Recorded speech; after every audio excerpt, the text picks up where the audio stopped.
La noche que todo empezó yo no tenía ni pensado salir.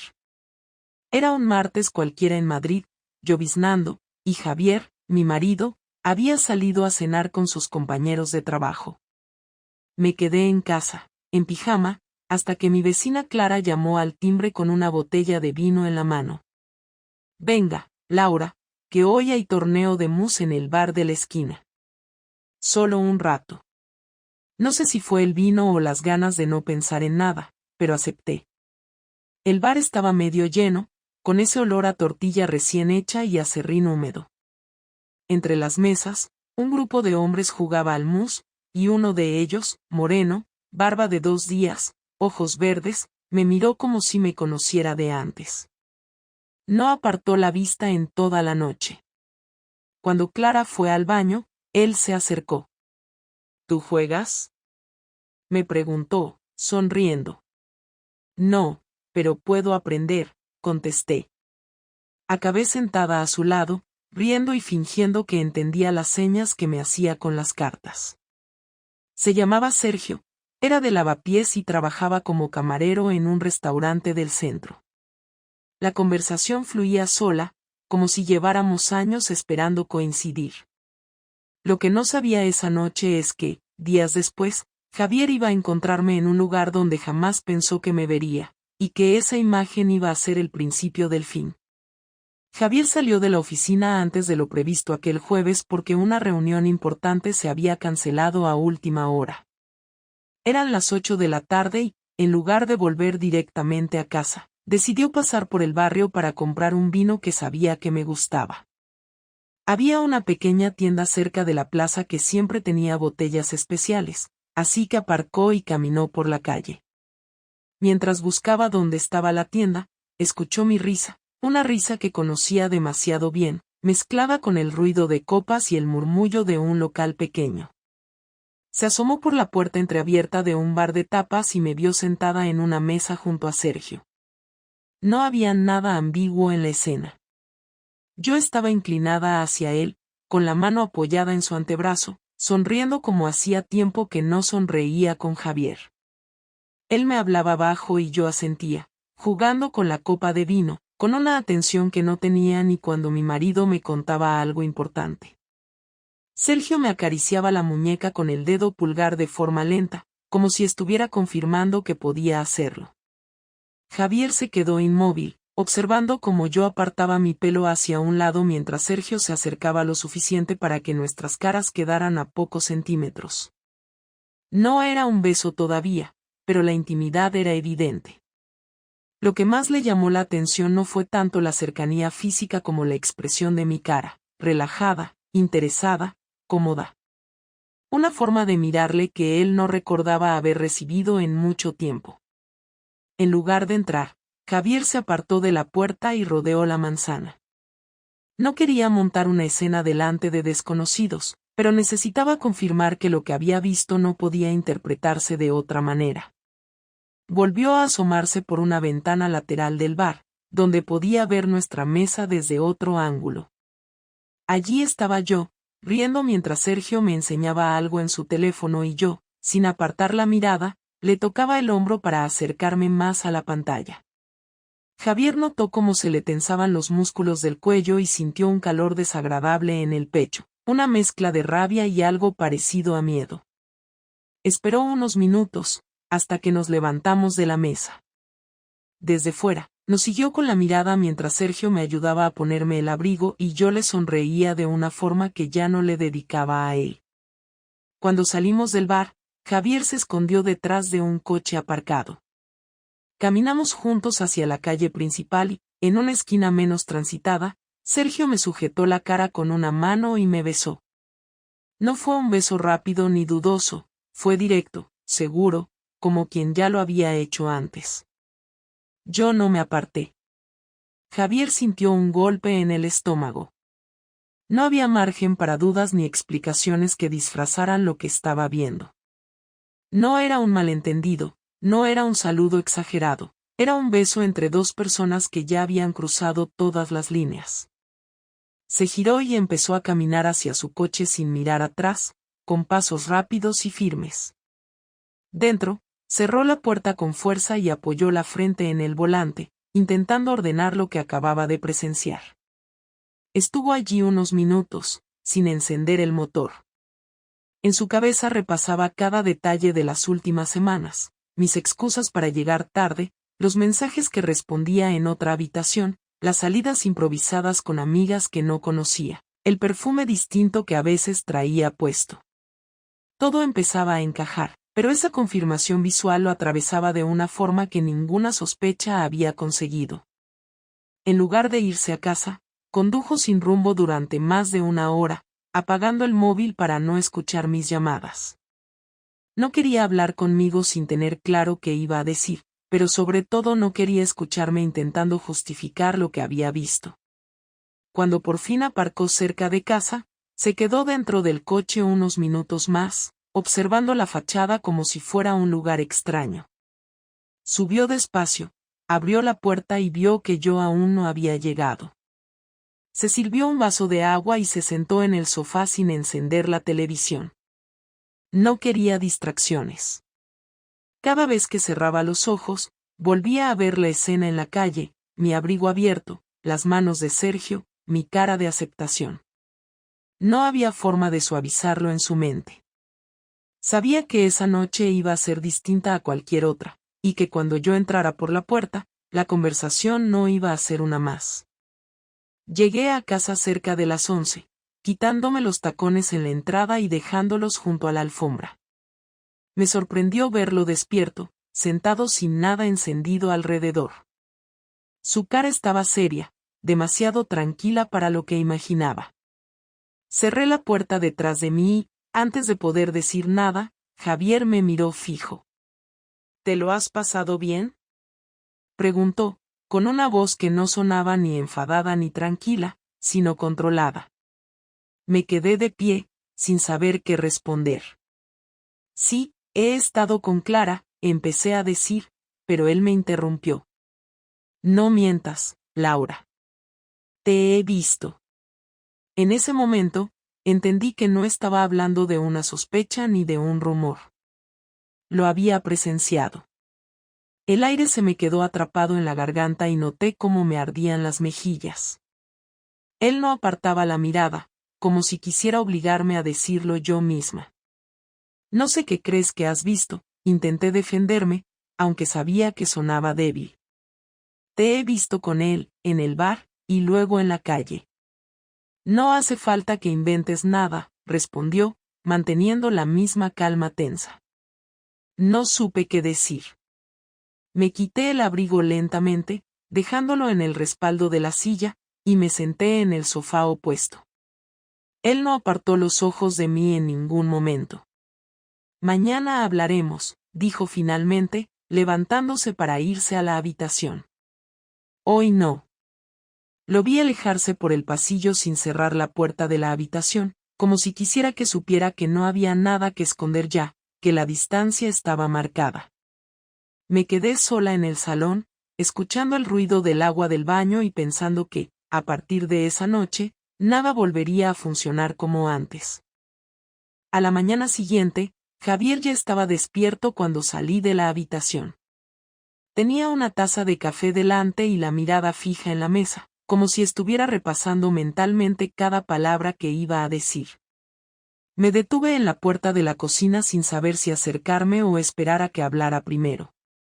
No pasó mucho tiempo hasta que levantó la vista y me indicó con un gesto que me sentara. Lo hice, intentando mantener una postura tranquila aunque el corazón me golpeaba con fuerza. Voy a ir directo, dijo con un tono seco. Ayer vi suficiente para saber que llevas tiempo con ese hombre. No voy a fingir que no lo sé ni a escucharte decir que no ha pasado nada, así que siéntete libre de explicarlo como quieras, pero no me mientas. Sentí que la única opción era ganar tiempo para pensar en cómo responder. Me aclaré la garganta y traté de sonar segura. Javier, lo que viste no fue lo que crees. Estábamos tomando algo, sí, y nos dimos un beso, pero no es como imaginas. No es algo que llevemos planeando, no es una relación estable ni nada así. Él apoyó las manos sobre la mesa, inclinándose hacia mí. Un beso así no pasa de la nada, Laura. No me tomes por idiota. Yo no soy un desconocido que puedas engañar con una excusa rápida. No quiero engañarte, contesté, sintiendo que la tensión en la sala crecía, pero tampoco quiero que pienses que esto es una historia de amantes escondidos desde hace meses. Ha sido un error, algo que... ¿Un error? Me interrumpió, elevando la voz. Ayer vi cómo te mirabas con él, vi cómo te tocaba la cara, vi que no había sorpresa ni incomodidad en ti. No lo trataste como a un extraño ni como a alguien que se equivoca contigo, lo trataste como a alguien que tiene derecho a hacerlo. No supe qué responder a eso, así que desvié la mirada hacia la taza de café vacía frente a mí. Él aprovechó el silencio para seguir. Quiero que me digas cuánto tiempo lleva esto. Y no voy a aceptar no lo sé o no importa. Quiero una fecha. Respiré hondo, sabiendo que cualquier número que diera iba a empeorar las cosas, pero al mismo tiempo entendiendo que si no decía nada, su enfado se transformaría en desprecio absoluto. Desde hace unas 3 semanas, respondí al fin. No ha sido constante, nos hemos visto un par de veces, nada más. Javier apretó la mandíbula. 3 semanas son suficientes para que me mientas al salir de casa, para que inventes planes con Clara que no existen, para que me digas que llegas tarde por trabajo. 3 semanas son suficientes para que yo me dé cuenta de que cuando me miras ya no es igual. Me incliné hacia él. Sé que te duele y sé que he fallado, pero no lo he hecho porque quiera acabar contigo. Me sentía desconectada, estaba cansada de que todo fuera rutina, y con él me he sentido diferente, como si. Él golpeó la mesa con la palma, no de forma violenta pero sí con fuerza suficiente para que el ruido cortara la frase. No me interesa cómo te hace sentir él. Si estabas cansada de mí, lo decías y se acababa. Lo que no haces es ponerme una máscara mientras buscas emociones fuera. No es tan simple como decirlo y ya, respondí, intentando mantener el tono. No quería perder lo que tenemos, no quería que Paula creciera con sus padres separados, no quería. No querías renunciar a la estabilidad que yo te doy, pero sí querías meterte en una aventura con otro, me cortó. No es que no quisieras perder lo que tenemos, es que no querías que yo supiera lo que estabas haciendo. Su forma de mirarme me dejaba claro que no iba a aceptar ningún matiz. Me crucé de brazos, intentando no temblar. ¿Qué quieres que haga ahora? Pregunté. Si me estás diciendo que esto se ha acabado, dilo. Si quieres que lo deje y que intentemos arreglarlo, dilo también, pero no me mantengas aquí sentada para humillarme. No voy a decidir en caliente, respondió, bajando un poco la voz. Pero que quede claro que esto no se arregla con un lo siento ni con promesas vacías. Lo que quiero ahora es que cortes con él de inmediato, que no haya más mensajes, más encuentros, nada. Y quiero que lo hagas delante de mí. Eso es ridículo, repliqué. No voy a llamar a nadie para montar un teatro. No es un teatro, dijo, inclinándose hacia adelante. Es la única forma que tengo de creer que al menos cumples una sola palabra de lo que digas a partir de ahora. Me quedé callada unos segundos, evaluando si negarme o aceptar para ganar un mínimo de terreno. Saqué el móvil del bolso y busqué su número. Javier se cruzó de brazos mientras yo marcaba, y cuando Sergio respondió con un hola relajado, le dije que no quería seguir viéndole y que no me llamara más. Su silencio al otro lado fue breve y cortante, seguido de un vale seco antes de colgar. Javier no dijo nada después de eso. Se levantó, llevó su taza al fregadero y salió de la cocina sin mirarme. Me quedé sola, con el teléfono aún en la mano, sintiendo que la distancia entre nosotros ya no era solo física. Sabía que lo que venía después no sería una simple discusión más, sino algo que podía redefinir todo lo que habíamos sido. Durante los días siguientes, Javier mantuvo una calma extraña que no coincidía con el tono de nuestra última conversación. Me hablaba lo justo para coordinar temas de la casa o de Paula, que seguía sin enterarse de lo ocurrido, pero no había discusiones ni reproches. No sabía si era porque estaba intentando asimilarlo o porque ya había tomado una decisión y estaba esperando el momento de ejecutarla. Esa tensión silenciosa me incomodaba más que cualquier grito, y empecé a sospechar que su aparente tranquilidad escondía algo. El viernes, me dijo que saldría después del trabajo para tomar algo con un compañero que había vuelto a Madrid después de varios años en el extranjero. No le pregunté nada más porque no quería parecer controladora justo después de lo que había pasado. Llegó tarde, casi a medianoche, y entró en la casa sin saludar. Se limitó a dejar las llaves sobre la mesa y se fue a la habitación. Me quedé en el sofá, preguntándome si esa era su forma de darme la misma dosis de indiferencia que yo le había dado semanas atrás. El sábado por la mañana, mientras desayunaba, noté que Javier estaba más activo que de costumbre. Revisaba papeles, movía cosas en el ordenador y hacía llamadas cortas. No me decía a quién ni para qué, y yo no me atrevía a interrumpir. A media mañana se vistió y me dijo que tenía que salir un momento. No volvió hasta la hora de comer, y lo hizo con una expresión neutral, como si todo estuviera en orden. Ese mismo día, recibí un mensaje de Sergio preguntando si estaba segura de que quería cortar. No respondí, pero me incomodó pensar que Javier pudiera haberlo visto. El domingo, mientras preparaba la cena, sonó el timbre. Fui a abrir y me encontré con mi hermana y mi cuñado en la puerta, con cara de incomodidad. No habían avisado que venían, y eso me desconcertó. Entraron sin mucha conversación, y apenas nos sentamos en el salón, mi hermana me dijo que necesitaba hablar conmigo a solas. Javier, que estaba en la cocina, no intervino. Laura, ¿qué está pasando contigo y ese tipo? Me soltó directamente. Me quedé helada. No entendía cómo podía saberlo. Ella nunca había coincidido con Sergio y no había forma de que lo hubiera visto. No sé de qué me hablas, intenté responder, pero su mirada me dejó claro que no iba a aceptar una negación. Javier ha venido a vernos ayer y nos lo ha contado todo. Incluso nos enseñó fotos.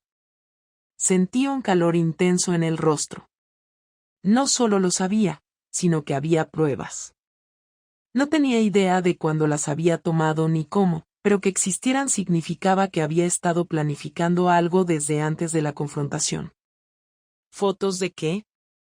Pregunté, intentando ganar tiempo. De ti con él, en la calle, besándos. De ti entrando en un bar con él. De mensajes de tu móvil que no sé cómo consiguió. No supe qué responder. Ella siguió hablando, diciendo que Javier había hecho lo mismo con nuestros padres y con algunos de mis amigos cercanos. Según me explicó, había ido uno por uno, mostrándoles todo lo que había reunido, para que supieran que la separación, si llegaba, no sería culpa suya. En ese momento entendí que su silencio de los últimos días no había sido resignación, sino preparación. Había construido un escenario donde yo quedaba expuesta y él quedaba libre de cualquier sospecha o reproche. Cuando mi hermana se fue, me quedé sola con Javier en el salón. Lo miré, intentando adivinar si buscaba alguna reacción. ¿Era necesario involucrar a mi familia? Pregunté con un tono que no pude evitar que sonara a reproche. Era necesario que supieran quién eres realmente, respondió sin levantar la voz. No voy a permitir que, si esto termina, la historia que se cuente sea que yo te dejé por capricho o que me aburrí de ti. Prefiero que la verdad circule ahora que todos están dispuestos a escucharla. Has decidido humillarme. He decidido protegerme, contestó. Si hubieras querido evitarlo, habrías pensado en las consecuencias antes de actuar. Me quedé callada. Él continuó, como si quisiera asegurarse de que entendía cada palabra. También he hablado con un abogado. Si nos divorciamos, con las pruebas que tengo, no habrá opción de que me reclames nada más allá de lo que marque la ley estricta. Y créeme, no pienso ceder ni un euro más. Era evidente que su venganza no era solo social, sino también legal y económica. Lo había calculado todo para dejarme sin margen de maniobra. ¿Esto es lo que querías? ¿Que me quede sin nada? Pregunté. Quiero que aprendas que tus decisiones tienen un coste. Y si ese coste te parece alto, es porque lo que hiciste lo merece. No supe qué responder. Me levanté y fui a la habitación, cerrando la puerta sin hacer ruido. Entendí que Javier ya no buscaba una reconciliación ni una explicación. Lo que quería era asegurarse de que, pasara lo que pasara después, yo saliera de esto con una marca imposible de borrar. Pasaron 4 días sin que habláramos más allá de lo imprescindible para coordinar la casa y a Paula. La tensión no disminuía, pero tampoco se transformaba en una nueva confrontación. Javier seguía saliendo y entrando sin dar explicaciones, y yo había dejado de preguntar.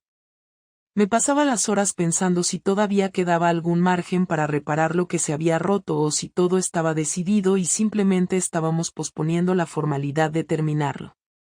El jueves por la noche, después de cenar, él apareció en el salón con una carpeta en la mano y se sentó frente a mí. No me la dio, la dejó sobre la mesa entre los dos, como si fuera un objeto que marcaba la distancia exacta que quería mantener. Tenemos que hablar, dijo, mirándome fijamente. Y esta vez no voy a levantarme hasta que esté todo claro.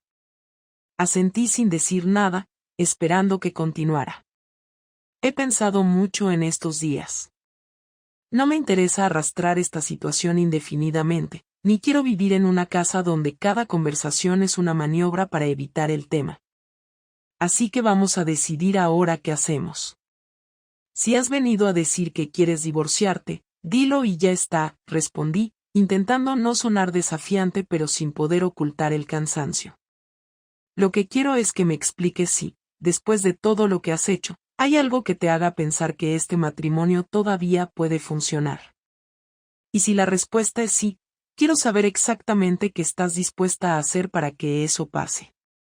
No me sirve un lo intentaré. Respiré hondo, intentando ordenar lo que sentía. Quiero que funcione, Javier. No quiero que todo termine así. Estoy dispuesta a cortar cualquier contacto con él, a ir a terapia de pareja, a asumir mi parte y a que me digas que necesitas de mí para que puedas volver a confiar. Confiar no es una orden que puedas seguir de inmediato, respondió. Lo que hiciste borró años de confianza en una sola noche. Lo único que puedo prometerte ahora es que, si seguimos, no voy a fingir que esto no pasó. Y eso significa que habrá momentos en los que me sienta distante o en los que no quiera estar cerca de ti. Tendrás que aceptarlo sin protestar. Lo aceptaré, dije, consciente de que mi margen de negociación era prácticamente inexistente. También quiero que entiendas que no voy a retirar lo que ya he contado a tu familia y amigos. No pienso rectificar ni suavizar nada. Ellos seguirán sabiendo lo que pasó, y tendrás que lidiar con sus opiniones. Eso me complica todo, pero supongo que no puedo cambiarlo, respondí, bajando la mirada. No, no puedes, confirmó. Y por último, si seguimos, quiero tener control total sobre las cuentas durante un tiempo. No porque crea que me vas a robar, sino porque quiero asegurarme de que todo lo que tenemos sigue bajo mi supervisión mientras decido si esto tiene sentido. ¿Control total? Pregunté, intentando medir sus palabras. Control total. Incluye que no hagas compras grandes sin consultarme y que no muevas dinero sin que yo lo sepa. Si eso te parece humillante, recuerda que fuiste tú la que me quitó la confianza. No había mucho más que discutir en ese punto. Asentí lentamente. De acuerdo. Javier se apoyó en el respaldo del sofá, como si quisiera asegurarse de que había terminado. Entonces, lo que tenemos es esto, seguimos, pero bajo mis condiciones. Si en algún momento incumples lo que has dicho hoy, se acaba. Y no va a haber otra conversación como esta, No voy a dar segundas oportunidades después de una segunda traición. Entendido, dije, aunque sabía que las palabras no borraban la tensión que había entre nosotros. Se levantó y recogió la carpeta que había traído. Aquí están los papeles del divorcio que preparó el abogado. No están firmados. Si en algún momento decides que no puedes con lo que te he pedido, me los dejas sobre la mesa y yo me encargaré del resto. ¿Esto es una amenaza o una salida? Pregunté. Es la realidad. No pienso rogarte que te quedes ni voy a rogarte que te vayas. Ahora la elección también es tuya. No dijo nada más y se fue a la habitación, dejándome sola en el salón. Me quedé mirando la carpeta, consciente de que dentro de esos papeles estaba el final formal de todo, pero también la posibilidad de no tener que vivir bajo las condiciones que él había impuesto. La decisión quedaba en mis manos, pero sabía que cualquier camino que tomara tendría un coste alto. Esa noche, por primera vez desde que todo había empezado, sentí que ya no era cuestión de lo que Javier quisiera, sino de cuánto estaba dispuesta yo a asumir para no perderlo definitivamente. La carpeta estuvo sobre la mesa del salón 3 días enteros. No la moví, pero cada vez que pasaba junto a ella sentía que su presencia era más pesada. Paula no preguntó nada, aunque una vez la vi mirarla con curiosidad, como si supiera que no debía tocarla pero intuía que era algo importante. Javier no mencionó el tema en esos días, pero tampoco hubo cambios en nuestra dinámica. Seguíamos hablando lo mínimo, cumpliendo nuestras obligaciones y evitando cualquier gesto que pudiera interpretarse como un acercamiento. Yo intentaba seguir con mis rutinas, pero todo parecía hueco. Las mañanas en la oficina se me hacían interminables, y las tardes en casa eran un ejercicio de contención para no iniciar conversaciones que no llevaran a ningún sitio. El martes por la noche, después de cenar, me quedé sola en el salón. Javier estaba en la habitación revisando unos documentos y Paula se había encerrado para estudiar. Abrí la carpeta despacio, como si temiera que hacer ruido fuera a precipitar algo. Dentro estaban los papeles del divorcio, perfectamente organizados, con mi nombre y el suyo en letras negras sobre un fondo blanco limpio. No había tachones ni notas, solo la información directa de lo que implicaría firmar, división de bienes, custodia compartida, liquidación de cuentas conjuntas. Todo estaba preparado para ejecutarse en cuanto uno de los dos diera el paso. Me quedé leyendo cada párrafo, imaginando cómo sería mi vida si decidía estampar mi firma allí. Cerrar esa carpeta sin hacer nada fue más difícil de lo que pensé. La dejé exactamente donde estaba y fui a la habitación. Javier estaba sentado en la cama con el portátil abierto. Me miró un segundo antes de volver a la pantalla. He leído los papeles, dije. Bien, respondió sin levantar la vista. No los voy a firmar. Esta vez sí me miró, con una expresión que no era ni de alivio ni de decepción, sino de simple atención. Entonces ya sabes lo que implica, contestó. Sí, y lo acepto. No hubo un gesto de celebración ni un cambio en su postura. Cerró el portátil y se levantó para dejarlo sobre la cómoda. Esto no va a ser cómodo, dijo. No esperes que todo vuelva a ser como antes, ni en semanas ni en meses. Lo sé. No lo espero, respondí. Esa noche dormimos en la misma cama, pero no nos tocamos. No fue incómodo, pero tampoco fue un acercamiento. Era como si hubiéramos firmado un pacto no verbal de convivencia vigilada. Durante los días siguientes, empecé a cumplir cada una de las condiciones que había impuesto. Dejé de ver a Sergio, no respondía a sus mensajes, informaba a Javier de cualquier gasto importante y evitaba cualquier situación que pudiera interpretarse como una falta de respeto a lo que habíamos acordado. Él, por su parte, no intentó provocarme ni añadir nuevas restricciones, pero su trato seguía siendo distante. Con el paso de las semanas, me di cuenta de que lo que más me pesaba no era la vigilancia, sino la imagen que había dejado en mi entorno. Mi hermana apenas me hablaba. Mis padres me respondían con frases cortas y 2 de mis amigas dejaron de invitarme a reuniones. No importaba lo que yo hiciera dentro de casa, porque fuera de ella mi reputación ya estaba marcada. Javier no hizo nada para revertir eso, y entendí que tampoco tenía intención de hacerlo. Su venganza no había terminado con la exposición inicial, porque el simple hecho de no limpiar mi imagen era parte de su estrategia. En algún momento, dejé de intentar justificarme ante los demás. Las pocas veces que alguien me preguntaba directamente, respondía con la versión más breve posible, que había cometido un error y que estaba intentando repararlo. No buscaba compasión ni comprensión, solo quería que el tema dejara de ser un rumor activo. Con el tiempo, la intensidad de los comentarios bajó, pero la distancia con ciertas personas se mantuvo. Dentro de casa, las cosas empezaron a estabilizarse de forma lenta. No hubo un día concreto en que todo cambiara, pero sí pequeños gestos que marcaban un avance. Javier empezó a preguntarme cómo me había ido en el trabajo, me dejó pagar algunas compras sin pedirle permiso previo y un domingo aceptó que fuéramos los 3 a comer fuera. No era una reconciliación completa, pero sí un indicio de que la convivencia podía sostenerse sin hostilidad constante. Yo, por mi parte, aprendí a medir cada palabra y cada acción. No porque viviera con miedo a que él se marchara, sino porque comprendí que cualquier paso en falso sería la excusa definitiva para que tomara la carpeta y me pusiera los papeles delante. No se trataba de vivir bajo amenaza, sino de entender que la segunda oportunidad que me había dado era mínima y que solo dependía de mí conservarla. Una noche, mientras recogíamos la cocina, Javier se detuvo y me miró. No sé si alguna vez voy a volver a confiar al 100%, dijo, pero si llego a hacerlo será porque demuestres que lo mereces cada día. Lo haré, respondí sin dudar. No hubo más conversación después de eso.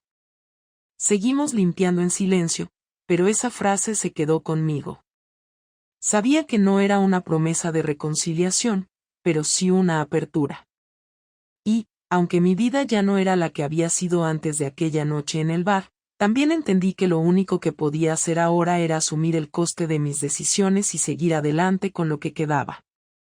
Firmar los papeles habría sido más fácil, pero decidí quedarme y enfrentar las consecuencias.